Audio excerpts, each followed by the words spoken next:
Howdy. My name is Daniel, and I felt like there's so many things I could say, but I felt like I was supposed to share this story about. So I lived in Turkey for a little bit in Istanbul, Turkey for a couple years, and I went to a region in the center of Turkey called Cappadocia. Cappadocia is a phenomenal area, and one of the very interesting area. One thing they have there is these underground cities that were built centuries and centuries ago, in which people, lived down there to kind of protect themselves from invading armies. And very fascinating. I visited this one city that went 11 stories down under the earth, and we couldn't go that far. We can only go a few stories down. But so we were touring around, and toward the end, the tour guide. He let us kind of, go explore a little bit. So people were poking their heads in, bedrooms and cooking rooms and these ventilation shafts and these even stables they had. And I was drawn over here to this one dark tunnel, and there's no more lights down there, and it was just calling my name. And I don't know if I was allowed to go down there. It was a little bit of a gray area.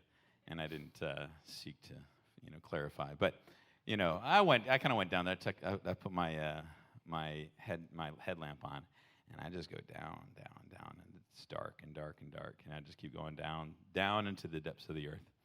And at the end, there's this tunnel. There's this room.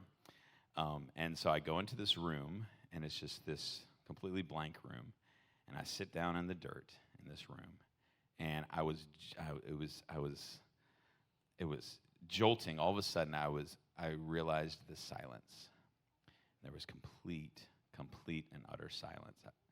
And everyone's been in silence before, but it was different. It's different. There was no buzzing of the AC system, or even if we all were completely silent right now, it wouldn't be silent.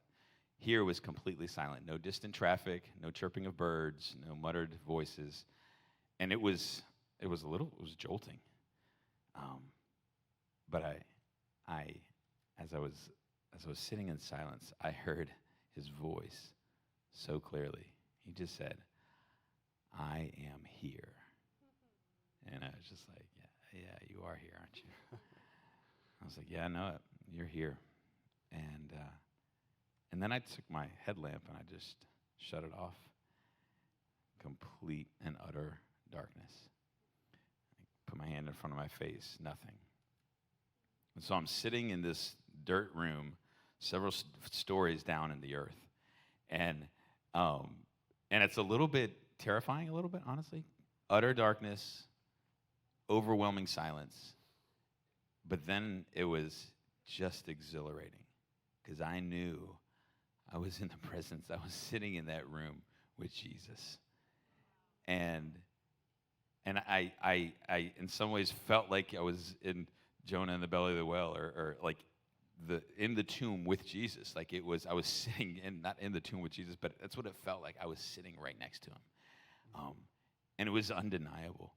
And silence can be, it can be, Frederick Buechner said, we are none of us very good at silence because it says too much, and we fill our lives with noise a lot of times so that we don't face, the things that we need to face full on.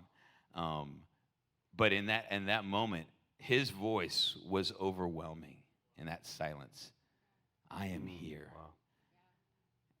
And so I've gone back to that a lot. He is here in the darkest moment of your life, in the darkest room, the most silent room. He is here. He is here. He is here. And even in that room, when I saw nothing, when I couldn't see a thing, I saw Jesus. I saw Jesus. He is alive. Come on.